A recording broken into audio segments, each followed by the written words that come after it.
संबोधन कर आभार प्रकट करने के लिए मैं उपस्थित हुआ हूं। कल और आज, कल तो रात देर तक सभी माननीय सांसदों ने अपने विचारों से इस आभार प्रस्ताव को समृद्ध किया। कई माननीय अनुभवी सांसदों ने भी अपने विचार प्रकट किए और स्वाभाविक है कि लोकतंत्र की परंपरा भी है, जहां आवश्यकता था वहां प्रशंसा हुई, जहां परेशानी थी वहां कुछ नकारात्मक बातें भी हुई, लेकिन ये बहुत स्वाभाविक है। अतः कि मेरे लिए बहुत बड़ा सौभाग्य है कि देश की जनता ने मुझे 14वीं बार इस जगह पर बैठ करके राष्ट्रपति जी के उद्बोधन को आभार व्यक्त करने के लिए अवसर दिया है। और इसलिए मैं आज जनता जनार्दन का भी बड़े आदर के साथ आभार व्यक्त करना चाहता हूं। और सदन में चर्चा में जिन जिन लोगों ने हिस्सा लिया, चर्चा को समृद्ध किया, उन सब का भी मैं आभार व्यक्त करता हूं। आदरणीय सभापति जी, हम 2025 में हैं। एक प्रकार से 21वीं सदी का 25% हिस्सा बीत चुका है।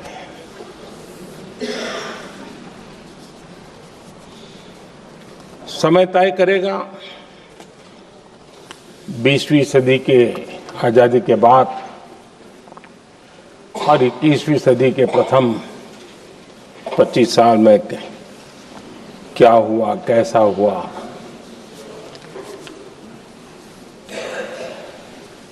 लेकिन इस राष्ट्रपति जी के संबोधन में अगर हम बारीकी इसको अध्ययन करेंगे तो ये साफ नजर आता है कि उन्होंने देश के सामने भविष्य के 25 वर्ष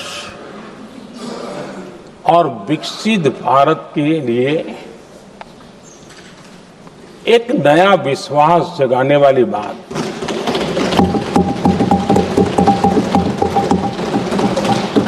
एक प्रकार से आदरणीय राष्ट्रपति जी का ये उद्बोधन विकसित भारत के संकल्प को मजबूती देने वाला है, नया विश्वास पैदा करने वाला है और जन सामान्य को प्रेरित करने वाला है। आदरणीय सभापति जी, सारे अध्ययन बार बार ये कह चुके हैं कि गत 10 वर्ष में देश की जनता ने हमें सेवा करने का मौका दिया। 25 करोड़ देशवासी गरीबी को परास्त करके गरीबी से बाहर निकले।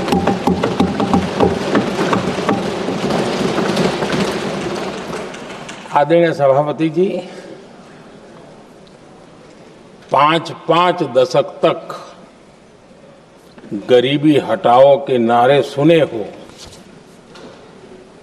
और अब 25 करोड़ गरीब गरीबी को परास्त करके बाहर निकले, ऐसे ही नहीं।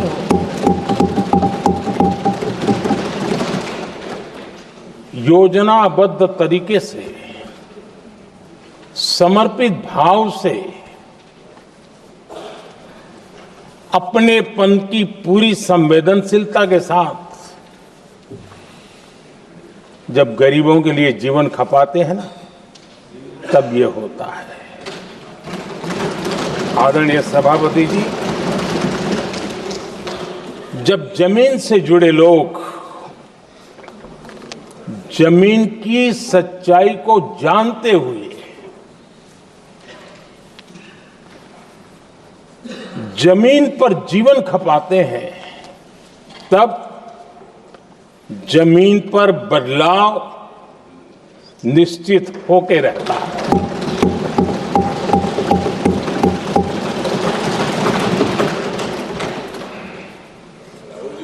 आदरणीय सभापति जी, हमने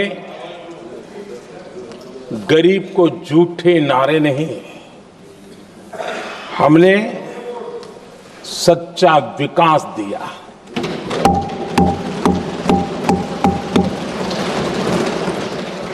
गरीब का दुख, सामान्य मानवी की तकलीफ, मिडिल क्लास के सपने ऐसे ही नहीं समझे जाते हैं।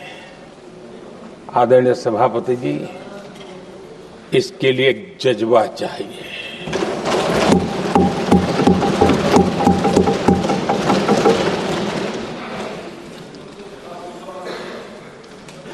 और मुझे दुख के साथ कहना है कि कुछ लोगों में ये है ही नहीं।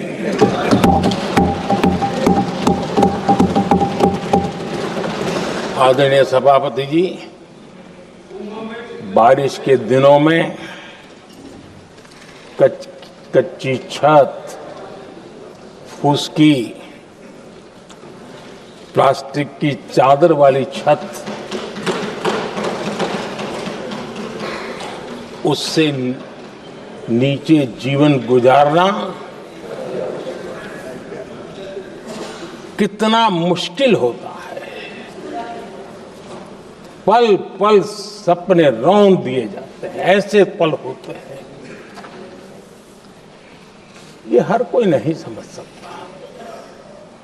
आदरणीय सभापति जी, अब तक गरीबों को 4 करोड़ घर मिले हैं।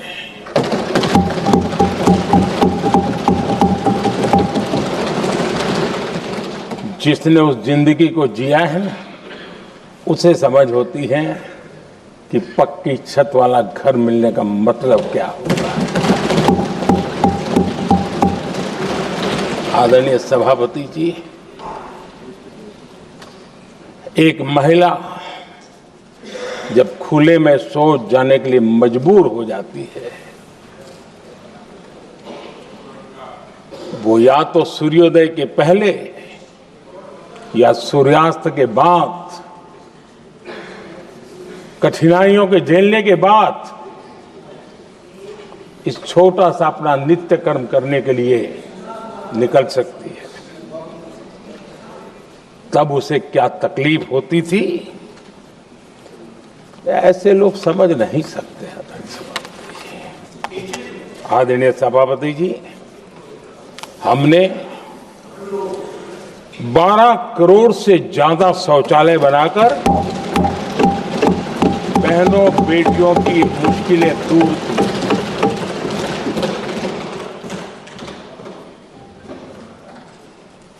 आदरणीय सभापति जी, आजकल मीडिया में ज्यादा ही चर्चा हो रही है, सोशल मीडिया में और अधिक हो रही है। कुछ नेताओं का फोकस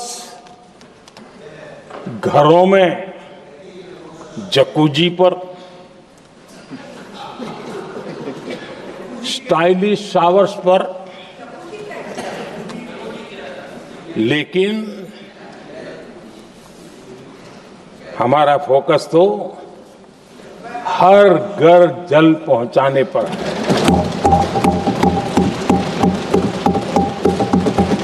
आजादी के 75 साल के बाद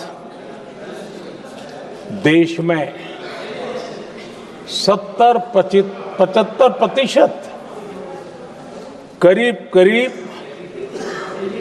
16 करोड़ से भी ज्यादा घरों के पास जल का करने के लिए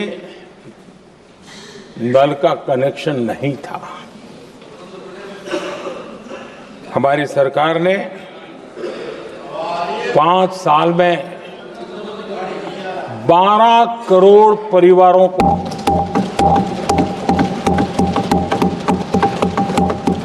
घरों में नल से जल देने का काम किया है और काम तेजी से आगे भी बढ़ रहा है।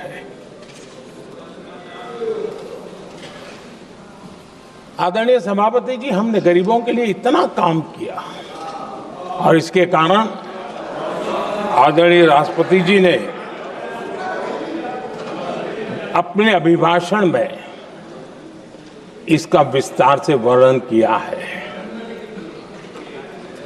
जो लोग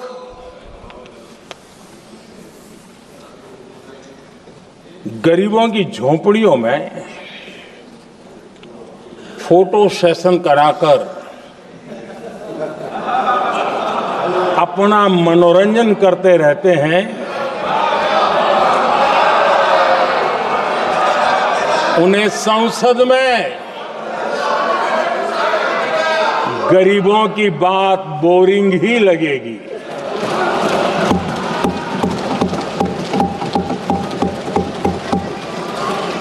आदरणीय सभापति जी, मैं उनका गुस्सा समझ सकता हूं।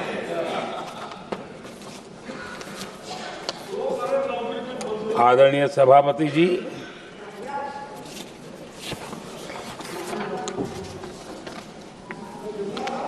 समस्या की पहचान करना एक बात है, लेकिन अगर जिम्मेवारी है तो समस्या की पहचान कर करके छूट नहीं सकते। उसके समाधान के लिए समर्पित भाव से प्रयास करना होता है। हमने देखा है और पिछले 10 साल के हमारे काम को देखा होगा और राष्ट्रपति जी के अभिभाषण में भी देखा होगा। हमारा प्रयास समस्या की समाधान का रहता है और हम समर्पित भाव से प्रयास करते हैं। आदरणीय सभापति जी, हमारे देश में एक प्रधानमंत्री हुआ करते थे।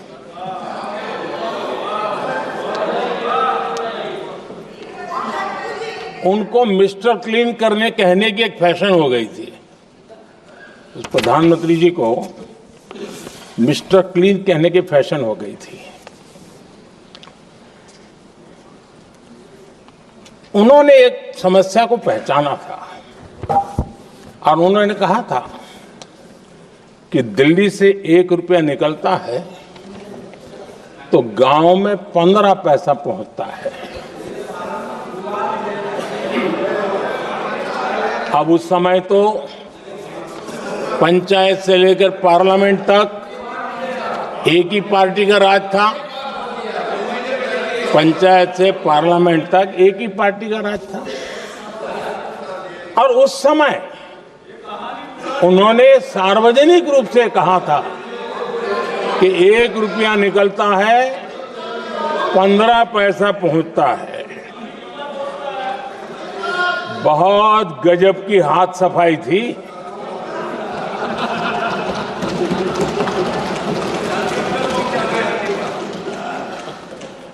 पंद्रह पैसा किसके पास जाता था, ये देश का सामान्य मानवी भी आसानी से समझ सकता है।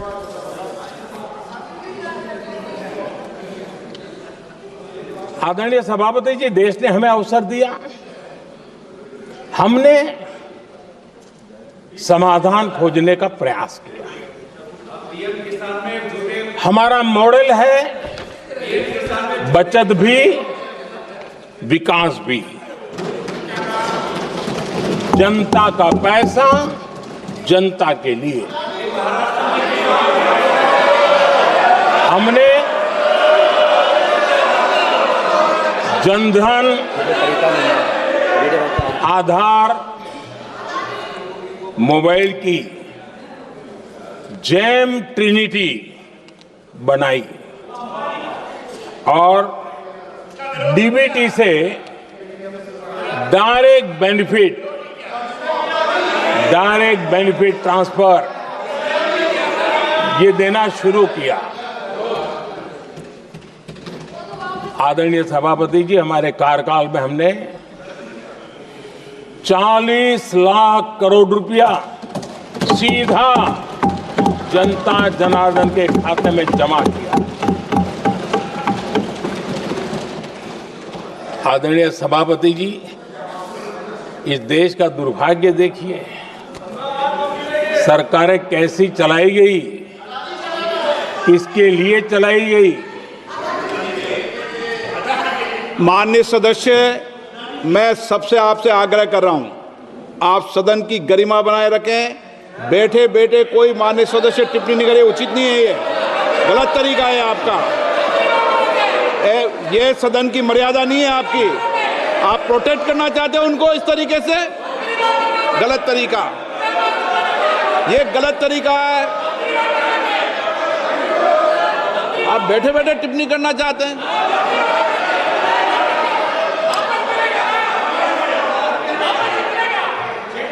आदरणीय सभापति जी,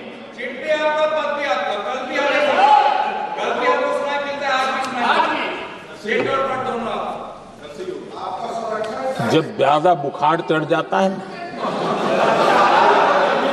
तब लोग कुछ भी बोलते हैं, लेकिन इसके साथ साथ ज्यादा हताशा निराशा फैल जाती है तब भी बहुत कुछ बोलते हैं। आदरणीय सभापति जी, जिनका जन्म नहीं हुआ था, जो भारत की इस धरती पर अवतरित नहीं हुए थे, ऐसे 10 करोड़ फर्जी लोग सरकारी खजाने से अलग अलग योजनाओं का फायदा ले रहे थे। आदरणीय सभापति जी, सही को अन्याय न हो इसलिए राजनीतिक फायदा नुकसान की परवाह किए बिना हमने इन 10 करोड़ फर्जी नामों को हटाया और असली लाभार्थियों को खोज खोज करके उन तक मदद पहुंचाने का अभियान चलाया। आदरणीय सभापति जी, ये 10 करोड़ फर्जी लोग जब हटे और भिन्न भिन्न योजनाओं का हिसाब लगाएं तो करीब करीब 3 लाख करोड़ रुपया गलत हाथों से जाने से बच गए। मैं हाथ किसका था ये नहीं कह रहा हूं, गलत हाथों से।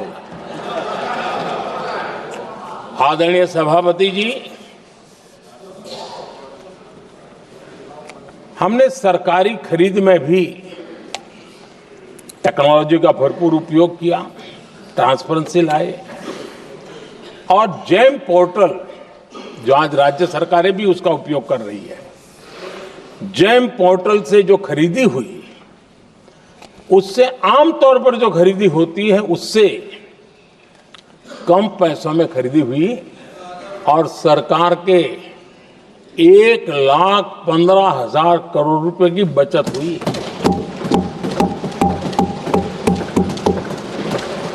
आदरणीय सभापति जी, हमारी स्वच्छता अभियान का बहुत मजाक उड़ाया गया, ऐसा जैसे हमने कोई पाप कर दिया, कोई गलती कर दी, न जाने क्या क्या कहा जाता था।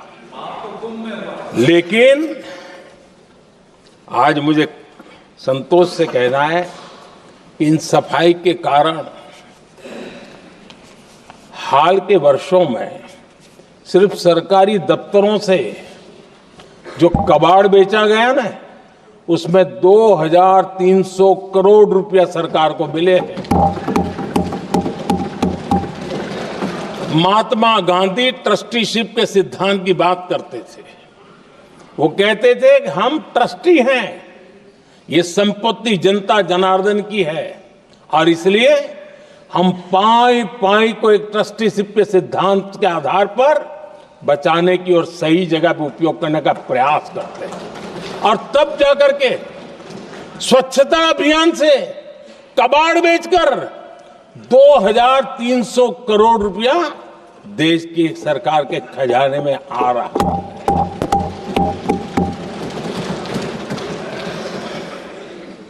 आदरणीय सभापति जी, हमने एक महत्वपूर्ण निर्णय लिया इथेनॉल ब्लेंडिंग का।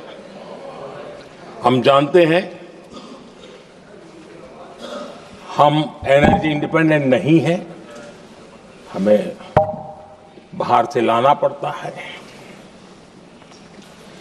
जब इथेनॉल ब्लेंडिंग किया और हमारे पेट्रोल डीजल की आय कम हुई, उस एक निर्णय से 1 लाख करोड़ रुपए का फर्क पड़ा है। और ये पैसे करीब करीब 1 लाख करोड़ रुपया किसानों की जेब में गया है। आदरणीय सभापति जी, मैं बचत की तो बात कर रहा हूं, लेकिन पहले अखबारों की हेडलाइन हुआ करती थी, इतने लाख के घोटाले, इतने लाख के घोटाले, इतने लाख के घोटाले।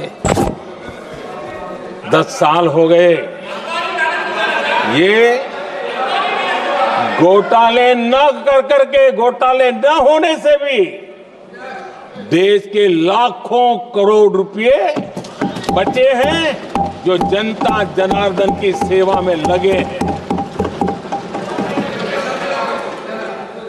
आदरणीय सभापति जी, हमने ये जो अलग अलग कदम उठाए, उससे लाखों करोड़ रुपए की बचत हुई, लेकिन उन पैसों का उपयोग हमने शीश महल बनाने के लिए नहीं किया। इसका उपयोग हमने देश बनाने के लिए किया है।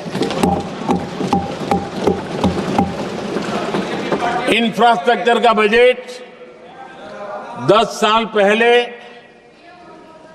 1,80,000 करोड़ था, हमारे आने से पहले। आदरणीय सभापति जी, आज 11 लाख करोड़ रुपया इंफ्रास्ट्रक्चर का बजट, और इसलिए राष्ट्रपति जी ने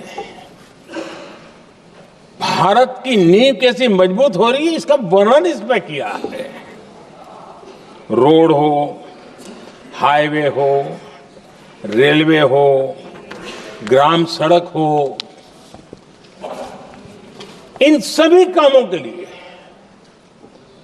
विकास की एक मजबूत नींव रखी गई है।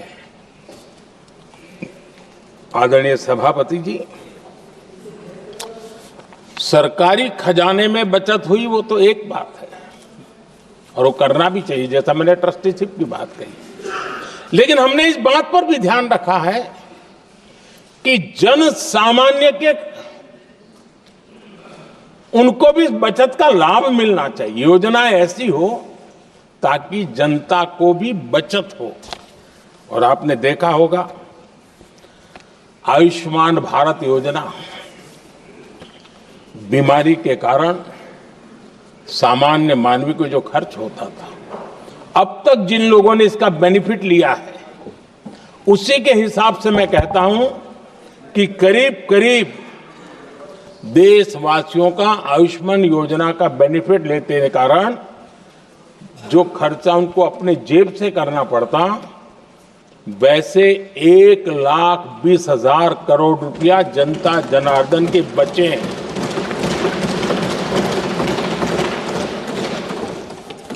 ये आवश्यक है कि अब जैसे जन औषधि केंद्र, आज मध्यम वर्ग के परिवार में 60-70 साल उम्र के परिवार के स्वजन हो तो स्वाभाविक है कोई न कोई बीमारी आ ही जाती है, दवाई का खर्चा भी होता है, दवाएं महंगी भी होती है। हमने जब से जन औषधि केंद्र खोले हैं जिसमें 80% डिस्काउंट होता है, और उसके कारण जिन परिवारों ने इन जन औषधि केंद्रों से दवाइयां ली हैं उनके करीब करीब 30,000 करोड़ रुपए दवाई को खर्चा बचा।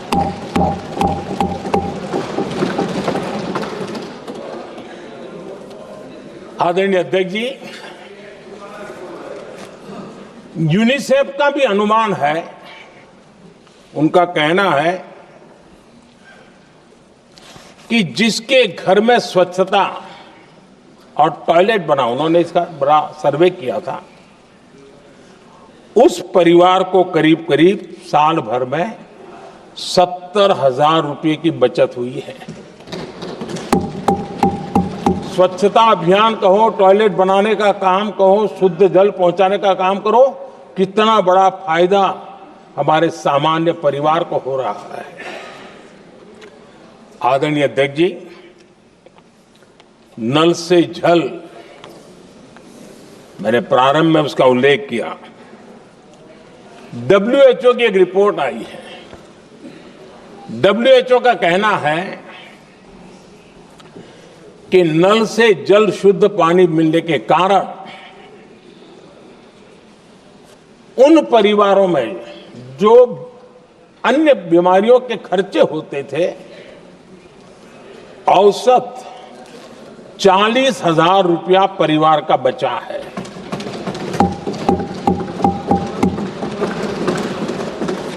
मैं ज्यादा गिन नहीं रहा हूं, लेकिन ऐसी अनेक योजना है जिन योजनाओं ने सामान्य मानवीय के खर्च में बचत की है। आदरणीय सभापति जी, करोड़ों देशवासियों को मुफ्त अनाज, उसके भी उस परिवार के हजारों रुपये बचते हैं। PM सूर्यघर मुफ्त बिजली योजना, जहां जहां ये योजना लागू हुई है, इन परिवारों को औसतन साल भर के 25 से 30,000 रुपये बिजली की बचत हो, पैसों में बचत हो रही है, खर्च में बचत हो रही है। और अगर ज्यादा बिजली है तो बेच करके कमाई कर रहा है वो अलग, यानी सामान्य मानवीय की बचत भी। हमने LED बल्ब का एक अभियान चलाया था। आपको मालूम है कि हमारे आने से पहले LED बल्ब 400 रुपये में बिकते थे।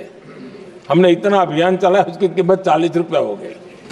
और LED बल्ब के कारण बिजली की भी बचत हुई और उजाला भी ज्यादा मिला, और उसमें देशवासियों के करीब 20,000 करोड़ रुपए बचे हैं।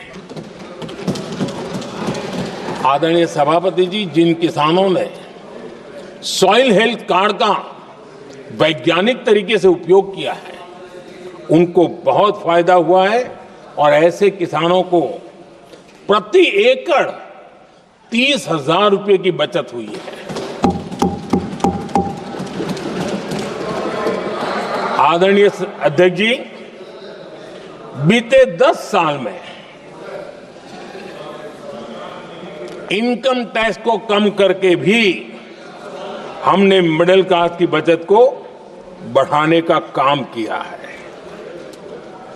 आदरणीय अध्यक्ष जी, 2014 के पहले ऐसे बम गोले फेंके गए, बंदूक की ऐसी गोलियां चलाई गई कि देशवासियों का जीवन छलनी कर दिया गया था।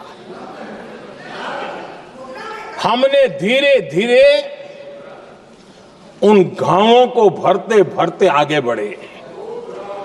2 लाख रुपया 2013-14 में 2 लाख रुपये, सिर्फ 2 लाख रुपये, उस पर इनकम टैक्स माफी थी। और आज 12 लाख रुपये संपूर्ण रूप से इनकम टैक्स से मुक्ति। और हमने बीच के कालखंड में भी, 14 में भी, 17 में भी, 19 में भी, 23 में भी हम लगातार ये करते आए, घाव भरते गए और आज बैंडेज बाकी था वो भी कर लिया। स्टैंडर्ड डिडक्शन, उसके अगर 75,000 जोड़ दें तो 1 अप्रैल के बाद देश में जो सैलरीड क्लास है उनके 13.25 लाख रुपए पर तक कोई इनकम टैक्स नहीं देना पड़ेगा।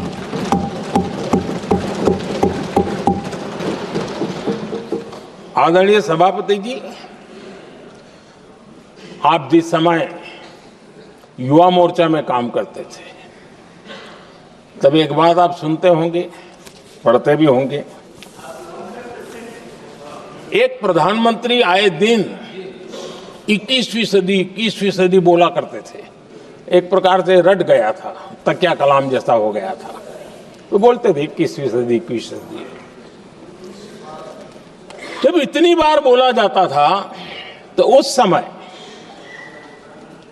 टाइम्स ऑफ इंडिया में R.K. लक्ष्मण ने एक बड़ा शानदार कार्टून बनाया था। वो कार्टून बड़ा इंटरेस्टिंग था। उस कार्टून में एक हवाई जहाज है, एक पायलट है। अब उन्होंने पायलट क्यों पसंद किया वो तो मुझे मालूम नहीं। कुछ पैसेंजर बैठे थे और हवाई जहाज एक ठेले पे रखा हुआ था और मजदूर ठेले को धक्का मार रहे थे और 21वीं सदी लिखा हुआ था। वो कार्टून उस समय तो मजाक लग रहा था, लेकिन आगे चल करके वो सच सिद्ध हो गया। आदरणीय अध्यक्ष जी, ये कटाक्ष था जमीनी सच्चाई से। तब के प्रधानमंत्री कितने कटे उठे थे और हवाई बातों में लगे हुए थे, इसका वो जीता जागता प्रदर्शन करने वाला कार्टून है।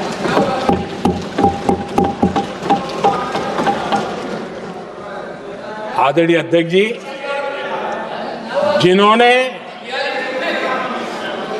तब 21वीं सदी की बातें की थी, वो 20वीं सदी की जरूरतों को भी पूरा कर नहीं पाए थे। आदरणीय अध्यक्ष जी, आज जब मैं देखता हूं, पिछले 10 साल से सारी बीतों को बारीकी से देखने का अवसर मिला है, तो मुझे बड़ा दर्द होता है। हम 40-50 साल लेट हैं, जो काम 40-50 साल पहले हो जाने चाहिए थे। और इसलिए ये साल जब 2014 से देश की जनता ने हमको सेवा का अवसर दिया, हमने ज्यादा से ज्यादा युवाओं पर फोकस किया। हमें युवाओं की आकांक्षाओं पर बल दिया। हमने युवाओं के लिए ज्यादा अवसर बनाए। हमने कई क्षेत्रों को खोल दिया और जिसके कारण हम देख रहे हैं देश के युवा अपने सामर्थ्य का परचम लहरा रहे हैं।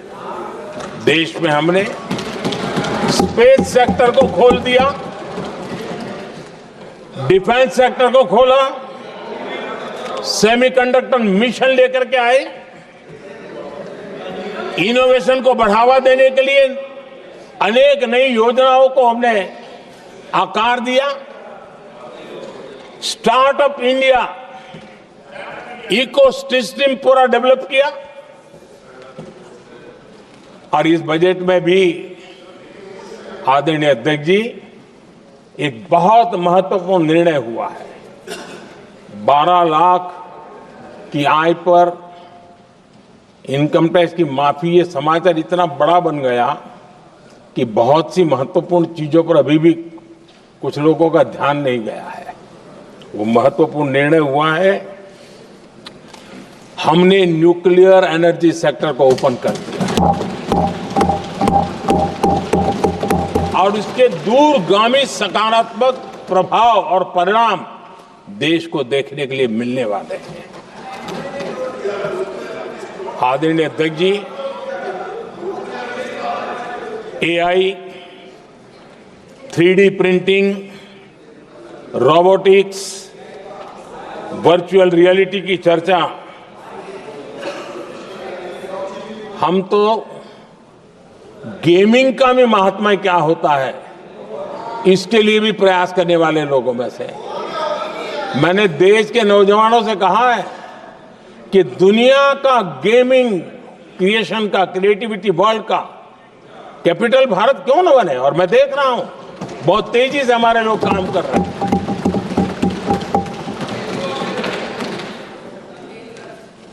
कुछ लोगों को अब जब एआई की बात होती है, कुछ लोगों को अब ये शब्द फैशन में है तो बोला जाता है, लेकिन मेरे लिए सिंगल एआई नहीं है, डबल एआई। भारत की डबल ताकत है। एक एआई आर्टिफिशियल इंटेलिजेंस, दूसरा एआई एस्पिरेशनल इंडिया।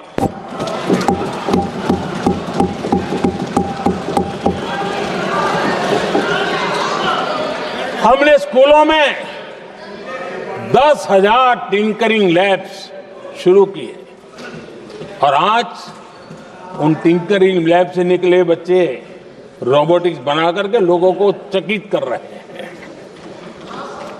और इस बजट में 50,000 नए टिंकरिंग लैब्स उसका प्रावधान किया गया। भारत वो देश है जिसके इंडिया एआई मिशन को लेकर के पूरी दुनिया बहुत आशावादी है और विश्व के एआई प्लेटफॉर्म में भारत की मौजूदगी एक महत्वपूर्ण स्थान प्राप्त कर चुकी है। आदरणीय अध्यक्ष जी, इस साल बजट में हमने डीप टेक के डोमेन को में इन्वेस्टमेंट की बात की है और डीप टेक मैं समझता हूं हमारे लिए तेज गति से आगे बढ़ने के लिए और 21वीं सदी पूरी तरह टेक्नोलॉजी ड्रिवन सेंचुरी है। ऐसे में हमारे लिए आवश्यक है कि भारत डीप टेक के क्षेत्र में बहुत तेजी से आगे बढ़े। आदरणीय अध्यक्ष जी, हम लगातार युवा भविष्य को ध्यान में रखते हुए काम कर रहे हैं, लेकिन कुछ दल हैं जो लगातार युवाओं के साथ धोखा कर रहे हैं, उन्हें धोखा दे रहे हैं।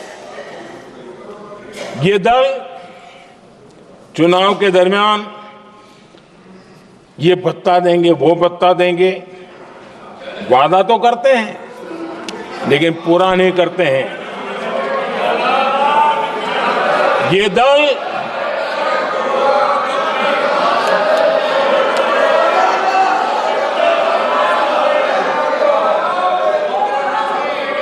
प्लीज माननीय सदस्य गरिमा प्रतिष्ठा बनाए रखें। भारत की संसद में आप प्लीज बैठे बैठे टिप्पणी नहीं करें, और नए माननीय सदस्य बैठे बैठे टिप्पणी कर रहे हैं। आदरणीय अध्यक्ष जी, ये दल युवाओं के भविष्य पर आपदा बनकर गिरे हुए हैं।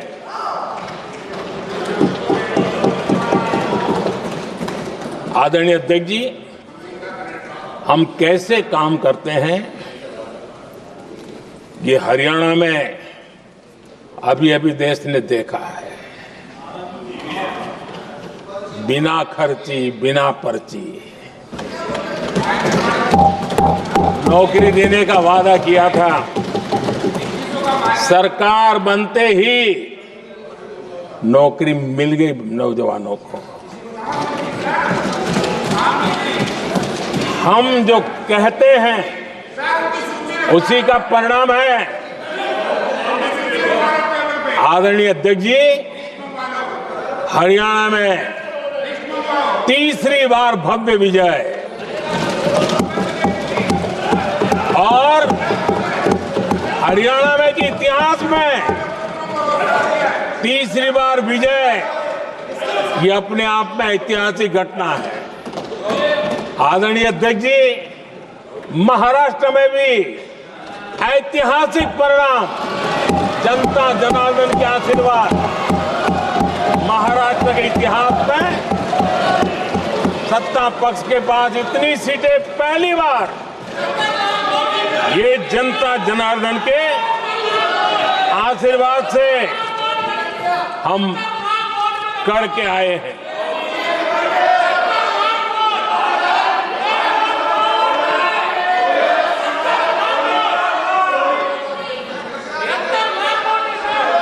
कुछ समझते आदरणीय चीजों को। अध्यक्ष जी, कल जवाब दिया था ना आपको। चलिए। आदरणीय राष्ट्रपति जी ने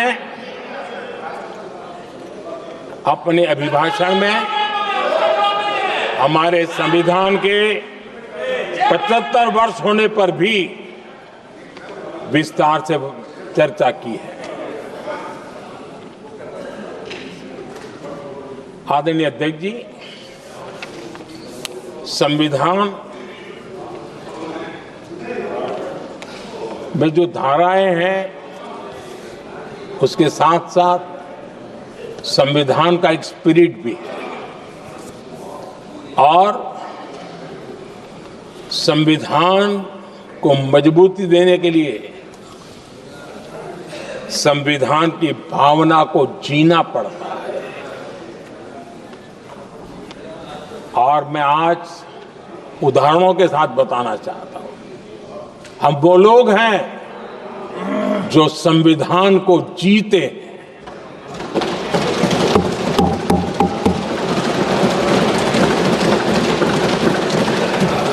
आदरणीय अध्यक्ष महोदय, हमारे यहां ये बात सही है, परंपरा है कि राष्ट्रपति जी जब उद्बोधन करते हैं तो उस सरकार के उस साल के कार्यकाल का ब्यौरा देते हैं। उसी प्रकार से राज्यों में गवर्नर का जो उद्बोधन होता है सदन में, वो उस राज्य के कार्यकलापों का ब्यौरा देते हैं। संविधान और लोकतंत्र का स्पिरिट क्या होता है? जब गुजरात के 50 वर्ष हुए, गोल्डन जुबली ईयर मना रहे थे,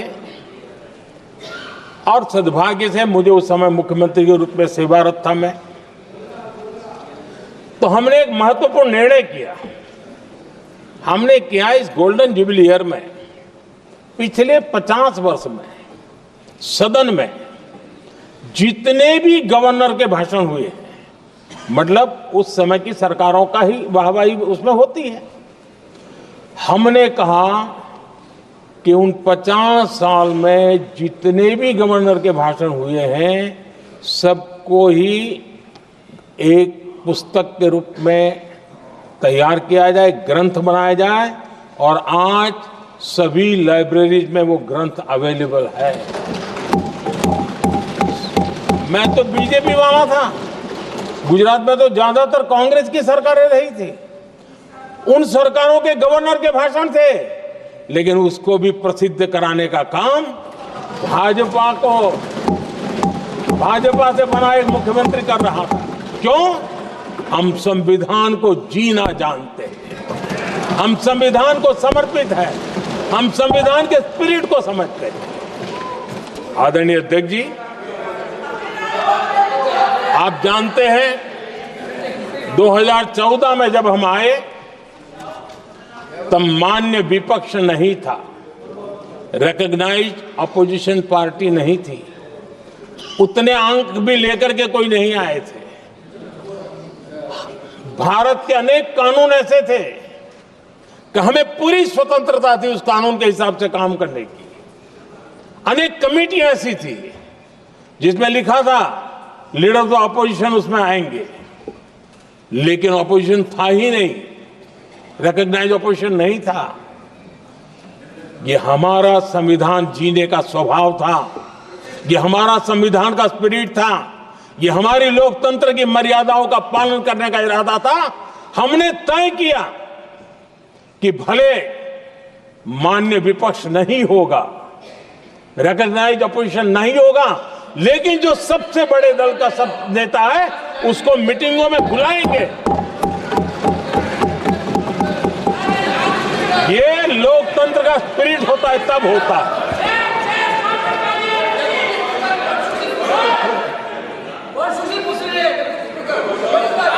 चुनाव आयोग की कमेटियां, आदरणीय अध्यक्ष जी, पहले तो प्रधानमंत्री फाइल करके निकालते थे। ये हम हैं जिसने अपोजिशन के लीडर को भी उस कमेटी में बिठाया है।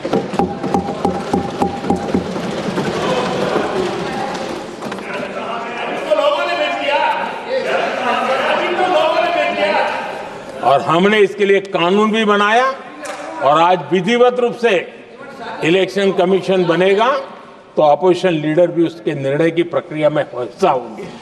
ये काम हम करते हैं और ये मैंने पहले ही कहा, हम इसलिए करते हैं कि हम संविधान को जीते हैं। आदरणीय अध्यक्ष जी, दिल्ली में आपको कई स्थान ऐसे मिलेंगे जहां कुछ परिवारों ने अपने म्यूजियम बना करके रखे हुए हैं।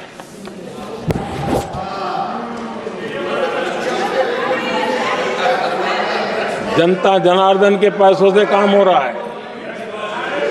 लोकतंत्र का स्पिरिट क्या होता है, संविधान को जीना किसको कहते हैं। हमने पीएम म्यूजियम बनाया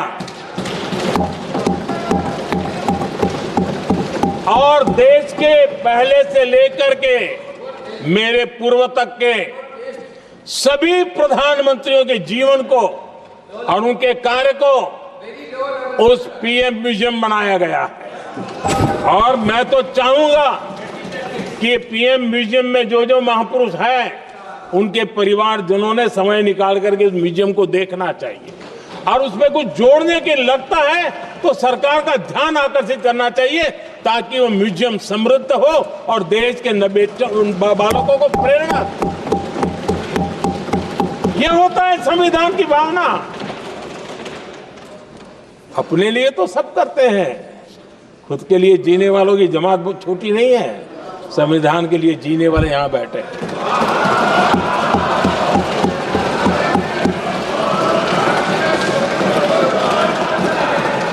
आदरणीय अध्यक्ष जी, जब सत्ता सेवा बन जाए तो राष्ट्र निर्माण होता है। जब सत्ता को विरासत बना दिया जाए तब लोकतंत्र खत्म हो जाता है।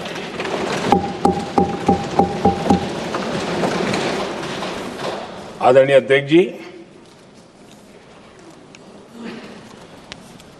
हम संविधान की भावना को लेकर के चलते हैं। हम जहर की राजनीति नहीं करते हैं।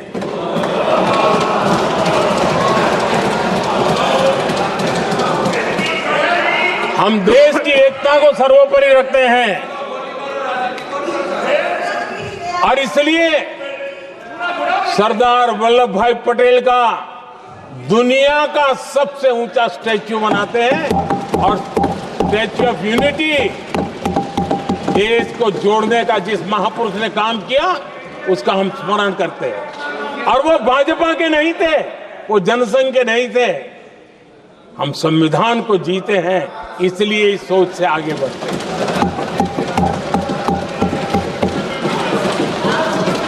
आदरणीय अध्यक्ष जी, ये देश का दुर्भाग्य है कि आजकल कुछ लोग अर्बन नक्सल की भाषा खुलेआम बोल रहे हैं।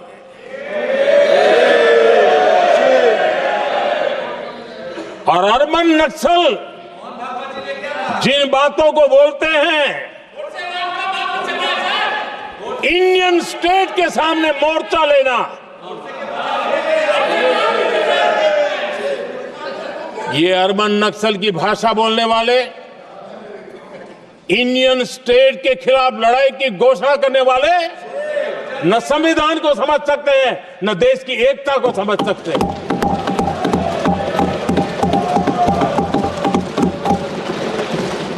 आदरणीय अध्यक्ष जी, 7 दशक तक जम्मू एंड कश्मीर और लद्दाख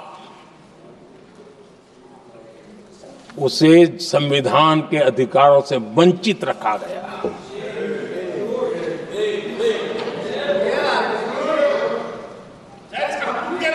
ये संविधान के साथ भी अन्याय था और जम्मू कश्मीर और लद्दाख के लोगों के साथ भी अन्याय था।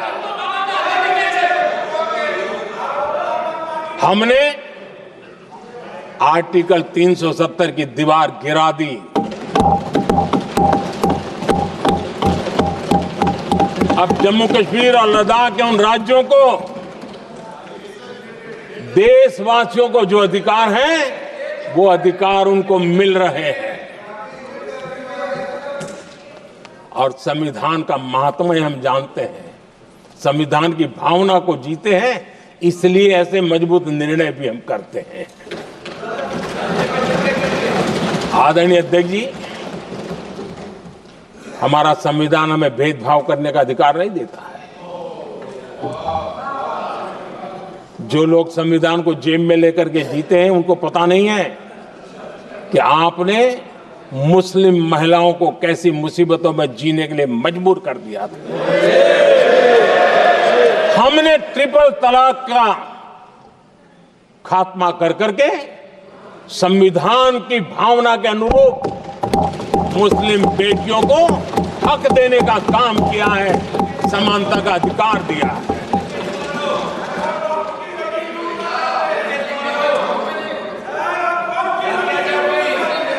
जब भी देश में एनडीए की सरकार रही है, हमने एक लंबे विजन के साथ काम किया है। पता नहीं देश को बांटने के लिए किस किस प्रकार की भाषाओं का प्रयोग किया जा रहा है। हताशा, निराशा पता नहीं उनको कहां तक ले जाएगी, लेकिन हमारी सोच कैसी है, एनडीए के साथी मिलकर के किस दिशा में सोचते हैं। हमारे लिए जो पीछे है, जो आखिरी है, और महात्मा गांधी जी ने जो कहा था, उसकी तरफ हमारा ध्यान ज्यादा है। और उसी का परिणाम है कि अगर हम मंत्रालयों की रचना करते हैं, तो भी मंत्रालय कौन सा बनाते हैं? पूर्वोत्तर के लिए अलग मंत्रालय बनाते हैं।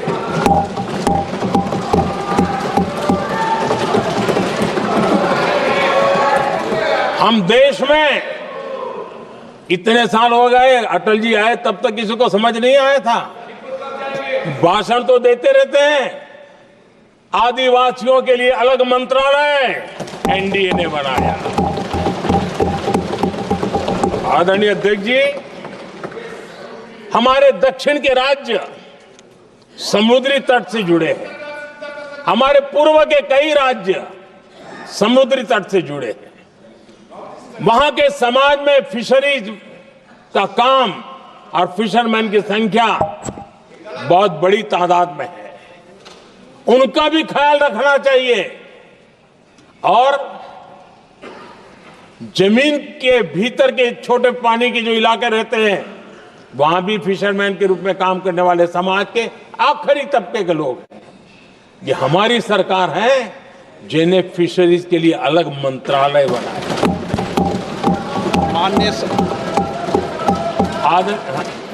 माननीय सदस्यों, अगर सभा की सहमति हो तो सभा की कार्रवाई इस विषय की समाप्ति तक बढ़ा दी जाए।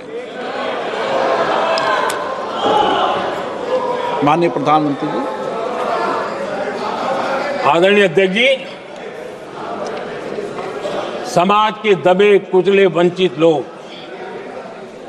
इनके अंदर एक सामर्थ्य होता है।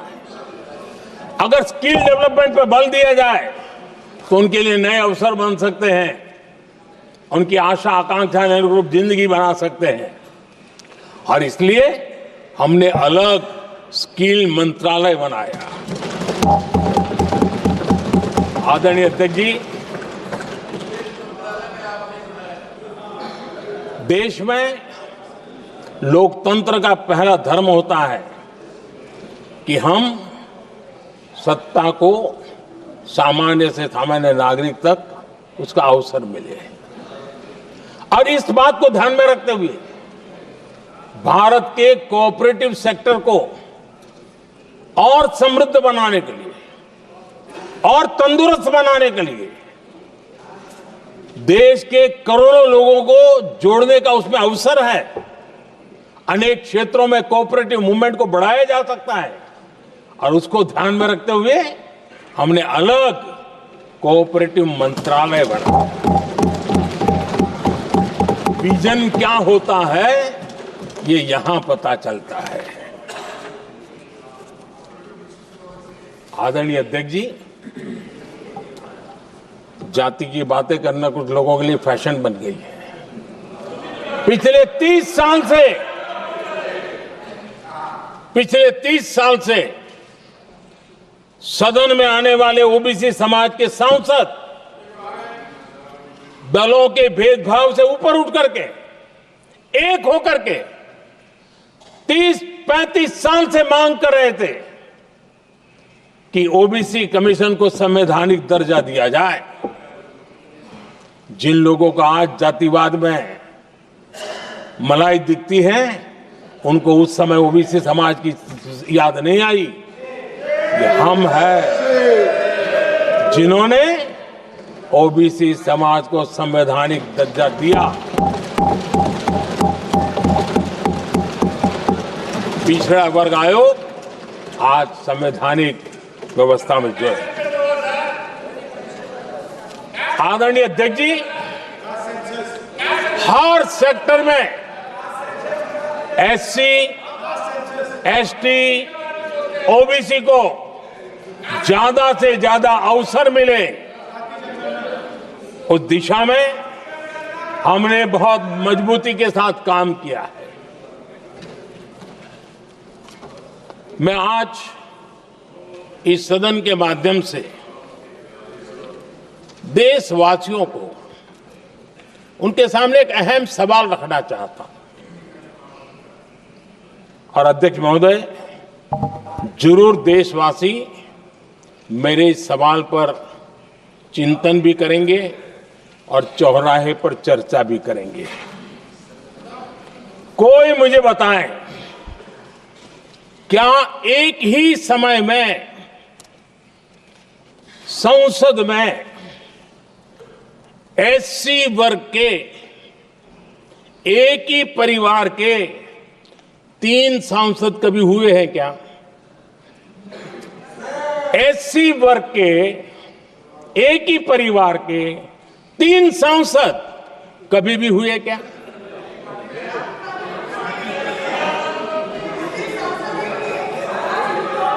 मैं दूसरा सवाल पूछता हूं, कोई मुझे बताए कि एक ही कालखंड में, एक ही समय में संसद में एसटी वर्ग के एक ही परिवार के 3 एमपी हुए हैं क्या?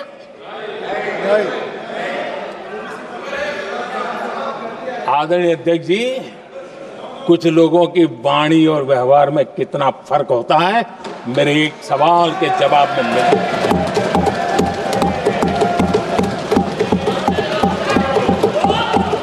जमीन आसमान का अंतर होता है, रात दिन का अंतर होता है।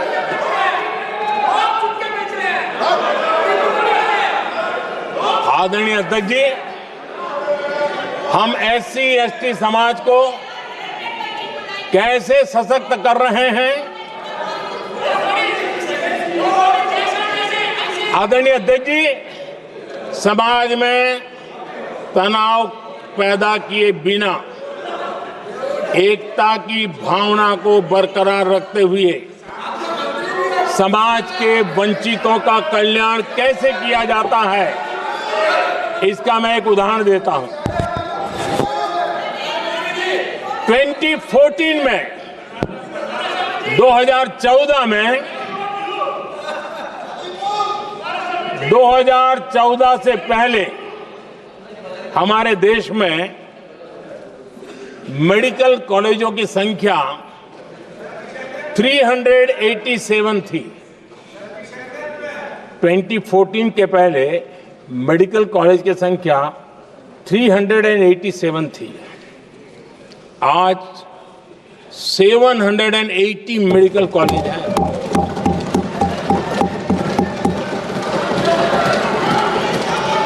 अब मेडिकल कॉलेज बड़े हैं तो सीटें भी बढ़ी हैं।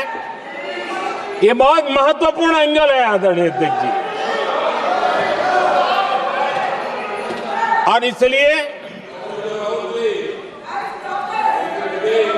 कॉलेजें बड़ी हैं, सीटें भी बड़ी हैं।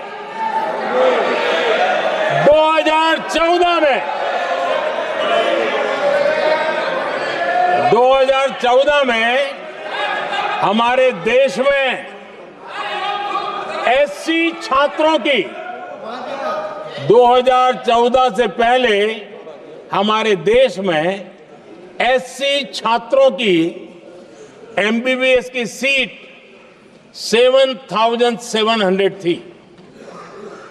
हमारे आने से पहले दलित समाज के हमारे 7,700 युवा डॉक्टर बनने की संभावना थी। 10 साल हमने काम किया, आज संख्या बढ़कर एससी समाज के 17,000 एमबीबीएस डॉक्टर की व्यवस्था की है। कहां 7,700 कहां 17,000?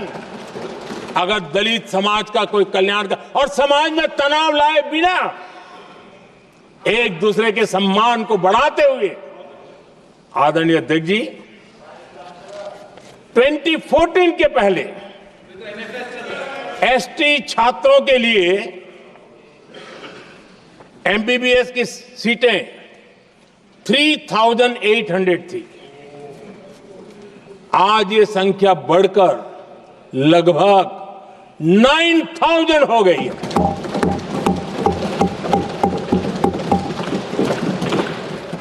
(2014) के पहले ओबीसी के छात्रों के लिए एमबीबीएस में 14,000 से भी कम, 14,000 से भी कम सीटें थी। आज इनकी संख्या लगभग 32,000 हो गई है। ओबीसी समाज के 32,000 एमबीबीएस डॉक्टर बनेंगे। आदरणीय अध्यक्ष महोदय, पिछले 10 साल में हर सप्ताह एक नई यूनिवर्सिटी बनी है।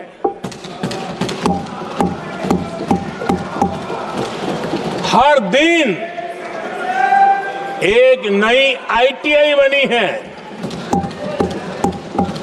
हर 2 दिन में एक नया कॉलेज खुला है।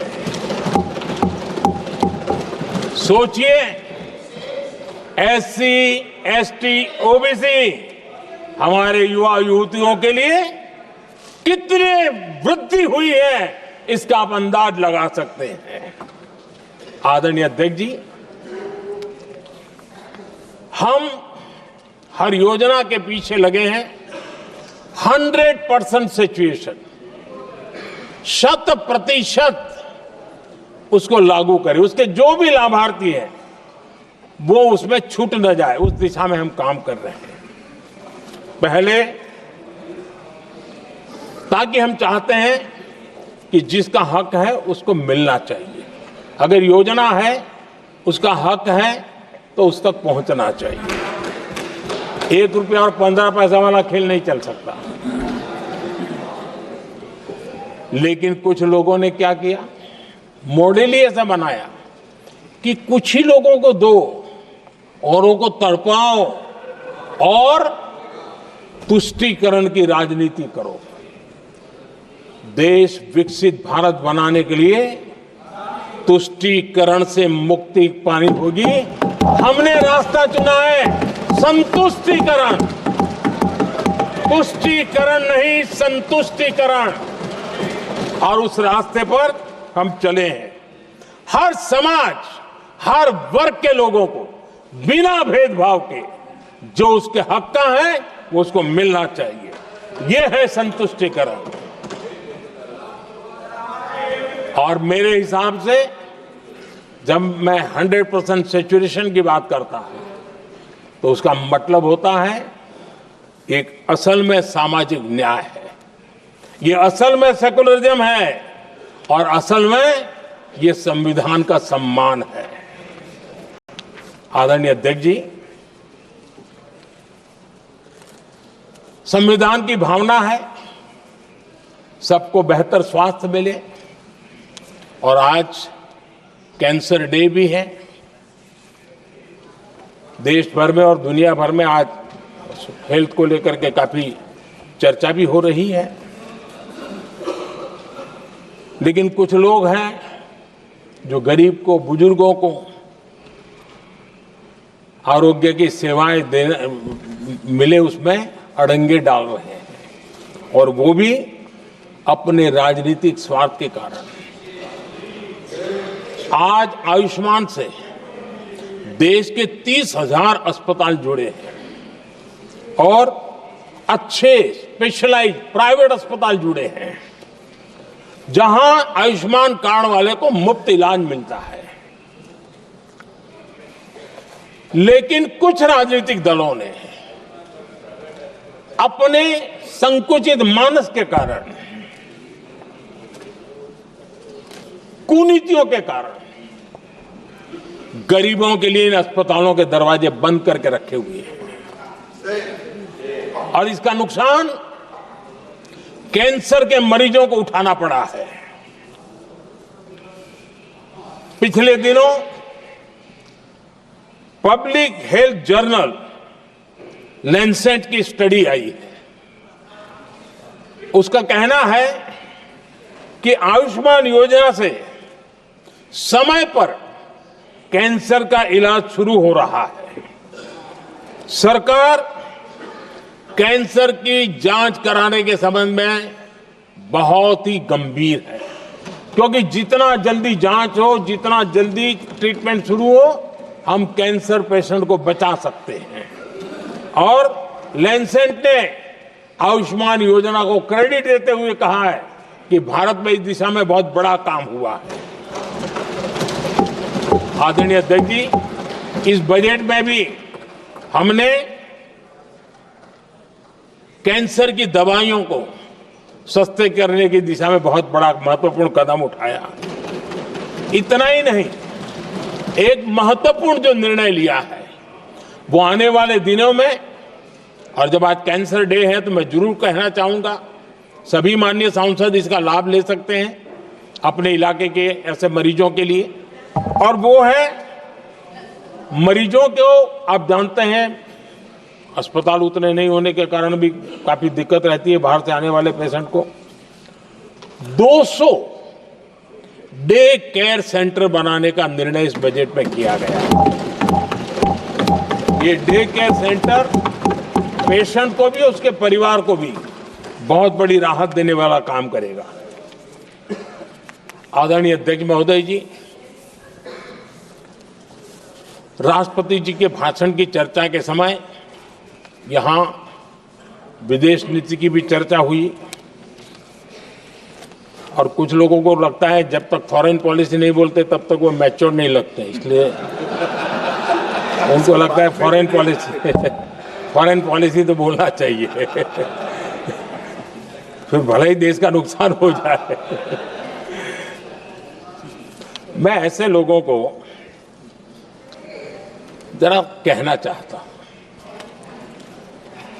अगर उन्हें सच में फॉरेन पॉलिसी सब्जेक्ट में रुचि है और फॉरेन पॉलिसी को समझना है और आगे जाकर के कुछ करना भी है, ये मैं शशि जी के लिए नहीं कह रहा हूं तो मैं ऐसे लोगों को कहूंगा एक किताब जरूर पढ़ें। हो सकता है उनको बहुत फिर कहाँ क्या बोलना उतनी समझ हो जाएगी। वो किताब का नाम है JFK's forgotten crisis. JF Kennedy की बात है। JFK's फॉरगॉटन क्राइसिस नाम की किताब है। ये किताब एक प्रसिद्ध फॉरेन पॉलिसी स्कॉलर ने लिखी है और इसमें महत्वपूर्ण घटनाओं का जिक्र है। इस किताब में भारत के पहले प्रधानमंत्री और वो विदेश नीति को भी नेतृत्व करते थे। इस किताब में पंडित नेहरू और अमेरिका के तब के राष्ट्रपति जॉन एफ कैनेडी के बीच हुई चर्चाओं और निर्णयों का भी विस्तार से वर्णन है। जब देश ढेर सारी चुनौतियों का सामना कर रहा था, तब विदेश नीति के नाम पर क्या खेल हो रहा था, उस किताब के माध्यम से सामने आ रहा है।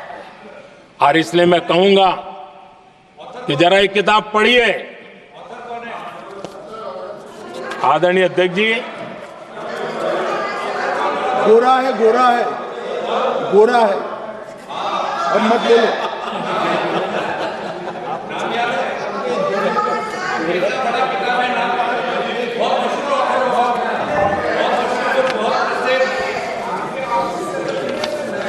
आदरणीय अध्यक्ष जी,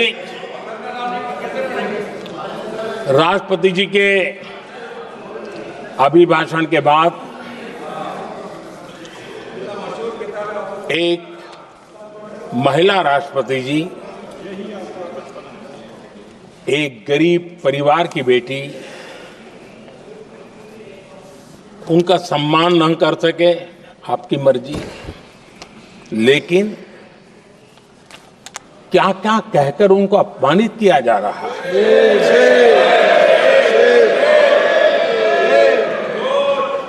मैं राजनीति हताशा निराशा समझ सकता हूं, लेकिन एक राष्ट्रपति के खिलाफ क्या कारण है? क्या कारण है?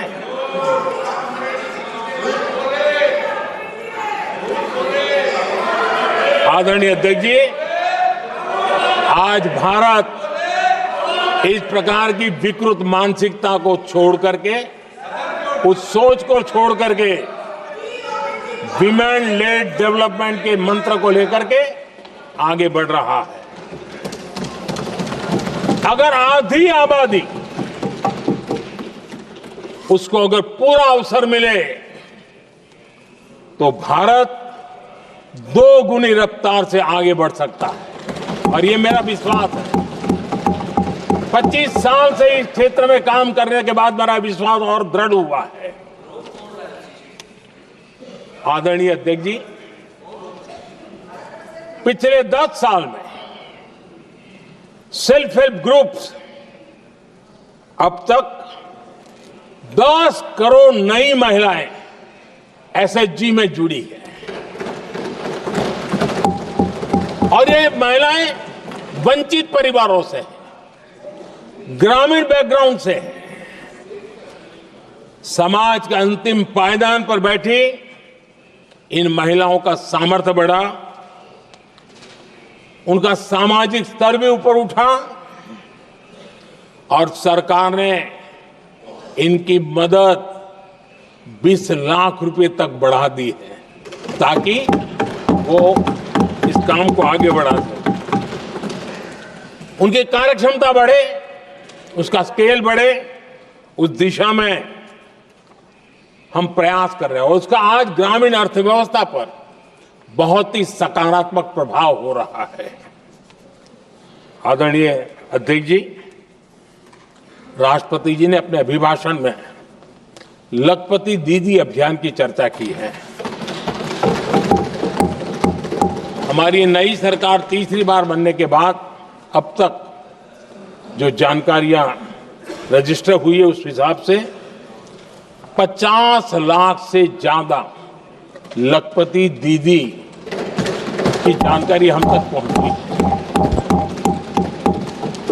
और जब से मैंने इस योजना को आगे बढ़ाया है अब तक करीब करीब 1.25 करोड़ महिलाएं लखपति दीदी बनी हैं और हमारा लक्ष्य है कि हम 3 करोड़ महिलाओं को लखपति दीदी बनाएंगे और इसके लिए आर्थिक कार्यक्रमों का बल दिया जाएगा। आदरणीय अध्यक्ष जी, आज देश के अनेक गांवों में ड्रोन दीदी की चर्चा हो रही है। एक मनोवैज्ञानिक परिवर्तन गांवों में आया है। महिला के हाथ में ड्रोन चलाते हुए देख के गांव के लोगों का महिला के प्रति देखने का नजरिया बदल रहा है और आज नमो ड्रोन दीदी खेतों में काम कर करके लाखों रुपया कमाने लगी हैं।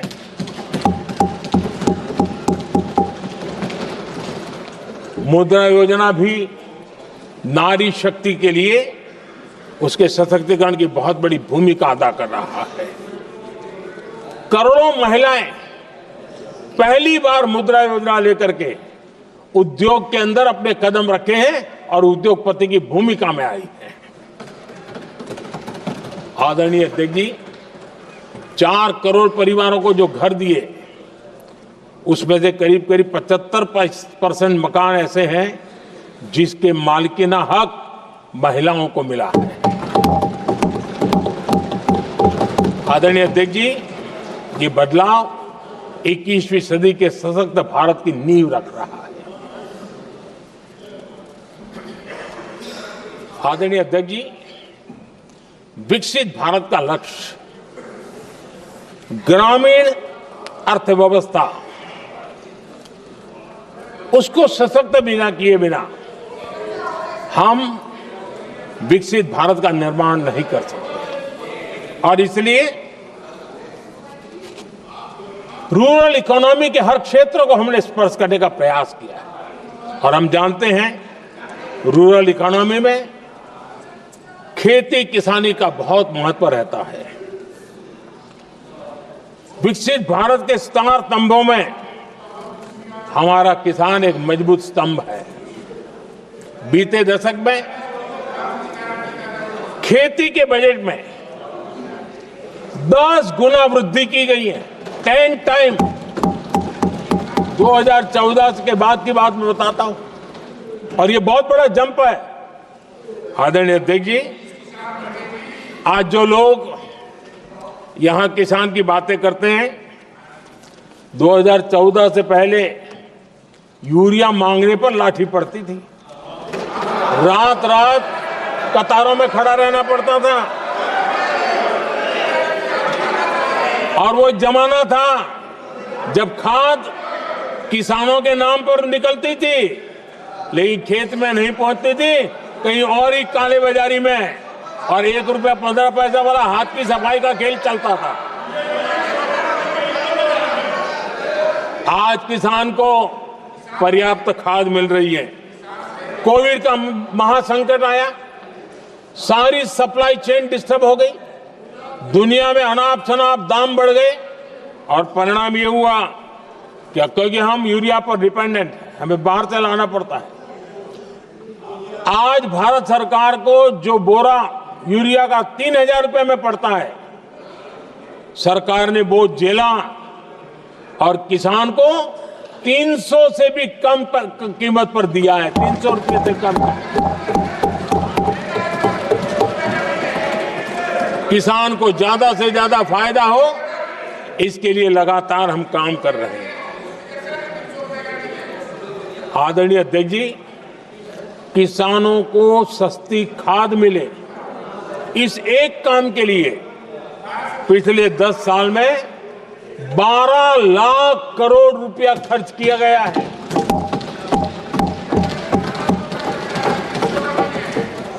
पीएम किसान सम्मान निधि, उसे करीब 3.5 लाख करोड़ रुपए डायरेक्ट किसान के खाते में पहुंचे हैं।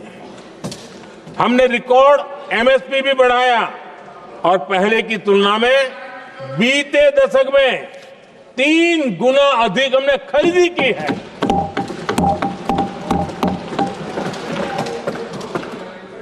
किसान को ऋण मिले, आसान ऋण मिले, सस्ता ऋण मिले, उसमें भी 3 गुना वृद्धि की गई है। पहले प्राकृतिक आपदा में किसान को अपने हाल पर छोड़ दिया जाता था। हमारे सेवा काल के दौरान पीएम फसल बीमा के तहत 2 लाख करोड़ रुपए किसानों को मिले हैं। आदरणीय अध्यक्ष महोदय, सिंचाई के लिए बीते दशक में अभूतपूर्व कदम उठा गए हैं और जो लोग संविधान की बातें करते हैं उनको ज्यादा ज्ञान नहीं है, ये भी दुर्भाग्य है।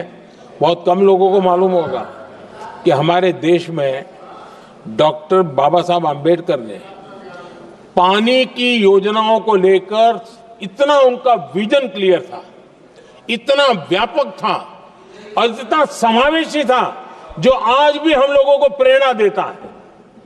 और 100 से बड़ी सिंचाई परियोजनाओं जो दशकों से लटकी हुई थी, हमने उसको पूरा करने का अभियान चलाया ताकि किसानों के खेत में पानी पहुंचे। बाबा साहब का विजन था नदियों को जोड़ने का।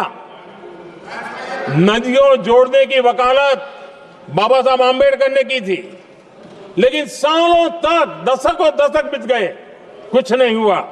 आज हमने केन बेतवा लिंक प्रोजेक्ट और पार्वती काली सिंह चंबल लिंक प्रोजेक्ट पर काम शुरू कर दिया और मैं तो गुजरात में कई नदियों को इस प्रकार से जोड़कर के नदियों को जिंदा करने का काम करने का मेरा सफल अनुभव भी रहा है।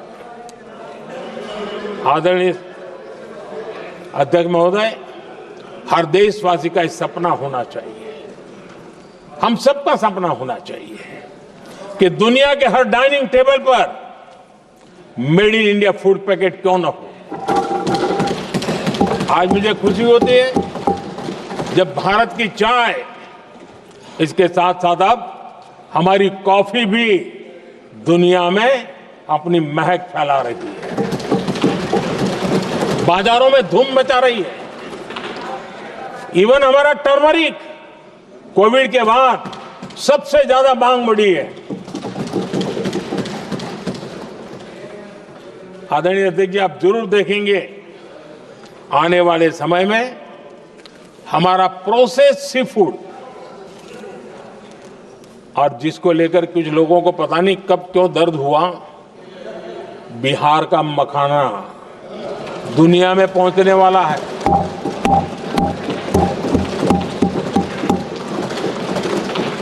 हमारा मोटा अनाज यानी श्री अन्न, ये भी दुनिया के बाजारों में भारत की शान बढ़ाएगा। आदरणीय अध्यक्ष महोदय, विकसित भारत के लिए फ्यूचर रेडी शहर वो भी बहुत जरूरी है। हमारा देश बहुत तेजी से अर्बनाइजेशन की ओर बढ़ रहा है और इसे चुनौती और संकट नहीं मानना चाहिए, इसे अवसर मानना चाहिए और हमने उस दिशा में काम आगे करना चाहिए। इंफ्रास्ट्रक्चर का विस्तार अवसरों का प्रसार होता है। जहां कनेक्टिविटी बढ़ती है वहां संभावनाएं भी बढ़ती हैं। दिल्ली यूपी को जोड़ने वाली पहली नमो रेल उसका लोकार्पण था और मुझे भी उसमें यात्रा करने का अवसर मिला। ऐसी कनेक्टिविटी, ऐसा इंफ्रास्ट्रक्चर भारत के सभी प्रमुख शहरों को पहुंचे, ये हमारी आने वाले दिनों की जरूरत है और हमारी दिशा है। आदरणीय अध्यक्ष जी, 10 साल में दिल्ली का नेटवर्क डबल हुआ और आज टियर 2, टियर 3 सिटी में भी मेट्रो नेटवर्क पहुंच रहा है। आज हम सभी गर्व कर सकते हैं, आज भारत का मेट्रो नेटवर्क 1000 किलोमीटर पार कर गया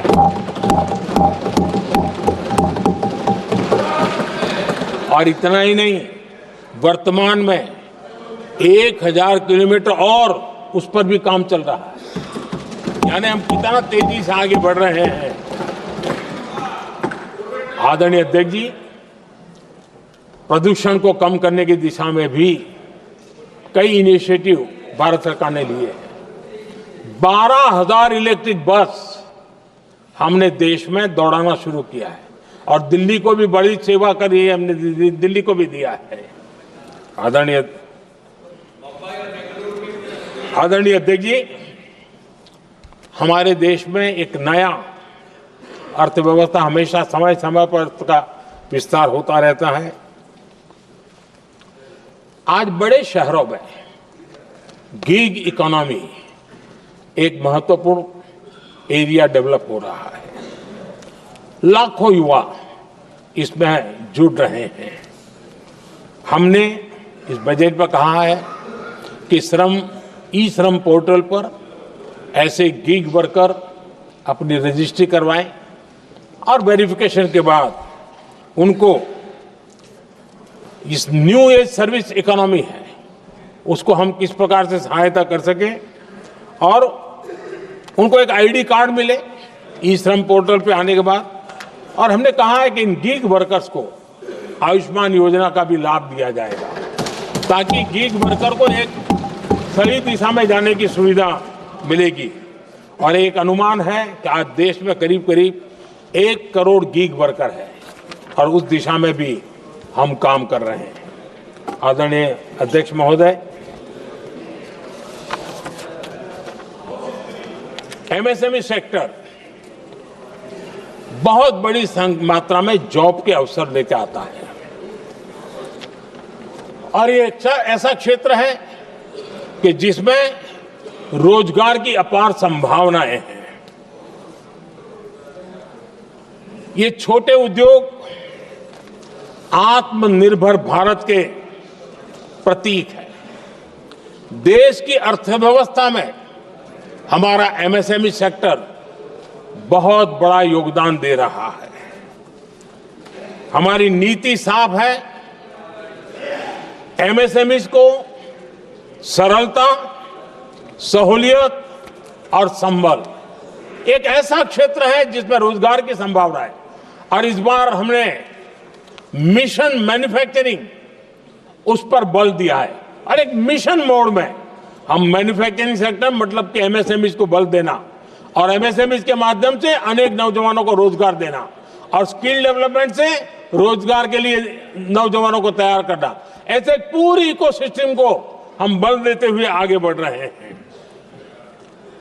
एमएसएमई सेक्टर में सुधार के लिए कई पहलुओं पर हमने काम शुरू किया है।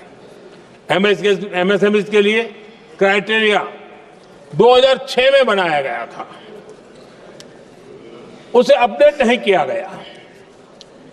पिछले 10 वर्षों में इस क्राइटेरिया में हमने 2 बार अपग्रेडेशन करने का प्रयास किया और इस बार एक बहुत बड़ा जंप लगाया है। पहली बार 2020 में, दूसरी बार इस बजट में हमने एमएसएमई को आगे बढ़ाने का प्रयास किया है। हर तरफ उनको आर्थिक सहायता दी जा रही है। एमएसएमई के सामने चुनौती फॉर्मल फाइनेंशियल रिसोर्सेज की कमी की रही है। कोविड के संकट के काल में एमएसएमई को एक विशेष बल दिया गया। हमने खिलौना उद्योग उसको एक विशेष बल दिया। हमने कपड़ा उद्योग को विशेष बल दिया, उनको कैश फ्लो की कमी नहीं होने दी और बिना किसी गारंटी को लोन दिया। हजारों उद्योगों में लाखों नौकरियों की संभावनाएं बनी और नौकरियां सुरक्षित भी हुई। छोटे उद्योग, उनके लिए customised credit card, credit guarantee coverage, उस दिशा में हमने कदम उठाए जिसके कारण वो अपने ईज ऑफ डूइंग बिजनेस को भी बढ़ावा मिले और वो गैर जरूरी नियमों को कम करने का कारण उनका एडमिनिस्ट्रेटिव बोझ जो रहता था, एक आध व्यक्ति को उनको काम पर पैसा देना पड़ता था, वो भी बंद कर दिया गया। एमएसएमई को बढ़ावा देने के लिए जो हमने नई नीतियां बनाई है, आपको खुशी होगी, एक समय था 2014 के पहले खिलौने जैसी चीजें हम इंपोर्ट करते थे। आज मैं गर्व से कह सकता हूं कि मेरे देश के खिलौने बनाने वाले छोटे उद्योग आज दुनिया के अंदर खिलौने एक्सपोर्ट हो रहे हैं।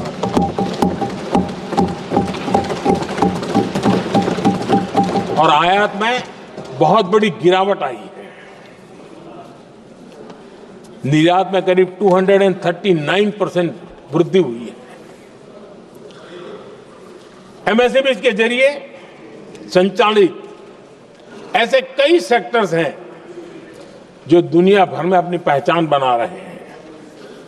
मेड इन इंडिया कपड़े, इलेक्ट्रॉनिक्स, इलेक्ट्रिकल गुड्स के सामान आज दूसरे देशों के जीवन का हिस्सा बन रहा है। आदरणीय अध्यक्ष जी, विकसित भारत के सपने को पूरा करने के लिए देश आगे बढ़ रहा है और बड़े आत्मविश्वास के साथ आगे बढ़ रहा है। विकसित भारत का सपना ये कोई सरकारी सपना नहीं होता है, वो 140 करोड़ देशवासियों का सपना है और इस सपने को हम सब ने जितनी ऊर्जा दे सकते हैं देने का प्रयास करना है।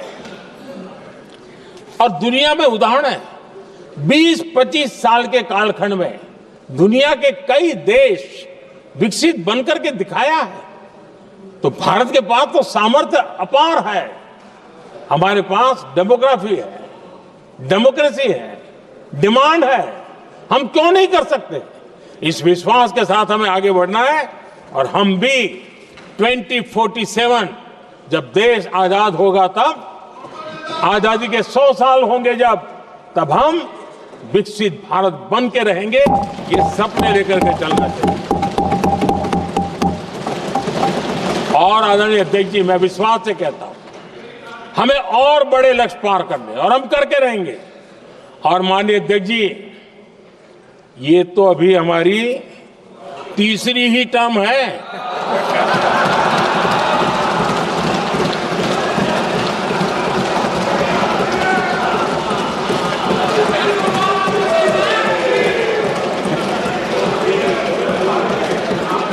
हम देश की आवश्यकता के अनुसार आधुनिक भारत बनाने के लिए, सक्षम भारत बनाने के लिए और विकसित भारत का संकल्प साकार करने के लिए हम आने वाले अनेक वर्षों तक जुटे रहने वाले हैं।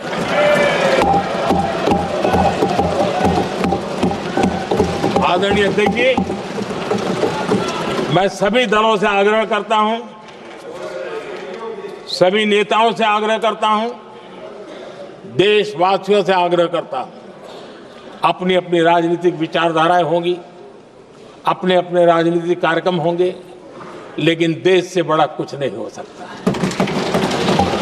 हम सबके लिए देश सर्वोपरि है और हम मिलकर के विकसित भारत के सपने को, अपना 140 करोड़ देशवासियों का सपना भी अपना सपना, इस सपने को लेकर के चल पड़े। देश विकसित होगा, हमारे बाद की जो पीढ़ियां होगी वो कहेगी कि 2025 में एक संसद ऐसी थी जहां बैठा हुआ हर सांसद विकसित भारत के सपने के लिए पूरा करने के लिए काम कर रहा था। आदरणीय अध्यक्ष जी, मैं राष्ट्रपति जी के अभिभाषण पर अपना धन्यवाद व्यक्त करते हुए आपका भी आभार व्यक्त करता हूं, सदन का भी आभार व्यक्त करता हूं। धन्यवाद। धन्यवाद। प्रस्ताव